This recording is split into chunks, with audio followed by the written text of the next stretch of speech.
የሰጪ እጅ ከላይ ናት፣ የተቀባይ እጅ ደግሞ ሁሌ ከታች ነው። ማገልገል፣ መስጠት፣ በስጦታችን ከምንቀበለው በላይ ስናገለግል ልባችን ያርፋል። ውብ ህይወት መኖር ይገባሻል። ውብ ህይወት መኖር ይገባሃል። በዓላማ በተስፋና ህይወትን ወዶ መኖር ይገባሻል፣ ይገባሃል። ጤና ይስጥልኝ። ሲሳይ ምህረት ነኝ። በህይወት ለምንድን ነው ልባችን ማረፍ ያቃተው? እረፍት ለምን አጣን? የሚል ይሆናል የዛሬ የምናወራበት ርዕስ።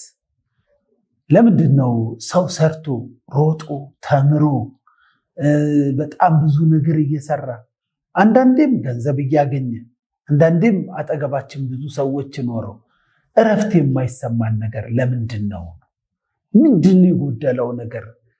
ለምንድን ነው እንደዚህ አይነት ያለማረፍ ስሜት የሚሰማን ብንል በትክክለኛው ቦታችን ላይ ሆነን እያገለገልን እየሰጠን ስላልሆነ። የሰጪ እጅ ከላይ ናት፣ የተቀባይ እጅ ደግሞ ሁሌ ከታች ነው። የምድር አሰራሯ በአንድ ሰው የህይወት ዓላማ በአንድ ሰው ራዕይ ሌላው እየተጠቀመ እሱም ደግሞ በተሰጠው መክሊት ሌላውን እያገለገለ እንዲኖር ነው የመጣው። ሰዎች ሳያገለግሉ ሲቀሩ ሳይሰጡ ሲቀሩ ከዓለም የሚቀበሉት ነገር ብዙ እየሆነ እነሱ ግን ለዓለም ምንም እያላደረጉ እንደሆነ ሲሰማቸው ልባችን መስጠት ፍላጎት ስላለው ኦሪጂናል የሆነው ማንነታችን ማገልገል መድረስ ስለሚፈልግ የእረፍት ስሜት አይሰማውም። ሰው እረፍት እንዲሰማው ካስፈለገ ከሚቀበለው በላይ መስጠት አለበት፣ ማገልገል አለበት ማለት ነው።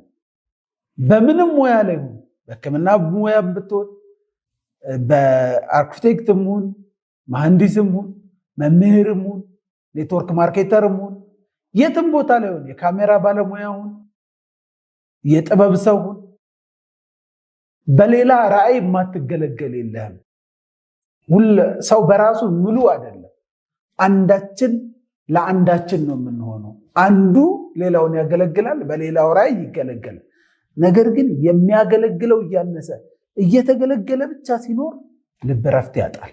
ለምን? ሊሰጥ መጥቶ ሊያደርግ መጥቶ ሊያበረክት መጥቶ ተቀባይ ብቻ ይሆናል። ስለዚህ ለምንድን ነው ሰዎች ገንዘብ እያገኙላ የማያርፉት? እረፍት የማይሰማቸው እያገለገሉበት ስላልሆነ ነው። ማገልገል፣ መስጠት፣ በስጦታችን ከምንቀበለው በላይ ስናገለግል ልባችን ያርፋል። የልብ እረፍት ደግሞ ትልቁ የህይወት ስኬት ነው። ልብ ያርፋል ማለት ስራ አይሰራም ማለት አይደለም። ያረፈ ልብ ነው ትልቅ ስራ የሚሰራው። ስለዚህ ልባችን ሲያርፍ ተአምር መፍጠር እንችላለን። የመቅበዝበዝ ስሜት ውስጥ ስንሆን ግን ምንም አቅማችን እንዳለ ሳንጠቀመው ነው የምንቀረው። ስለዚህ አስቡ እስኪ፣ ለምንድን ነው እረፍት ያላገኘሁት? ለምንድን ነው የምፈልገውን ህይወት መኖር ያቃተኝ? ምንድን ነው የሙሉነት ስሜት የማይሰማኝ ካለን ቦታችን ፈልገን አላገኘንም ማለት ነው። የህይወት ዓላማችን አልተረዳንም ማለት ነው። ስለዚህ የህይወት ዓላማህን ወቅ፣ የህይወት ዓላማሽን ወቅ፣ ተረጁ። ከመቀበል በላይ እናገልግል። ያኔ እረፍት ይኖራል፣ ደስታ ይኖራል፣ አበርክቶ ከፍ ያለ ይሆናል። ውብ ህይወትም ያለው በማበርከት ውስጥ ነው። ስለዚህ ውብ ህይወት እንድትኖሩ አበርካች እንድትሆኑ ቦታችሁን ለዩ። ማገልገል የምትፈልጉበትን ቦታ ለዩት። ያኔ በእረፍት ትኖራላችሁ። አመሰግናለሁ። ውብ ህይወት መኖር ይገባሻል።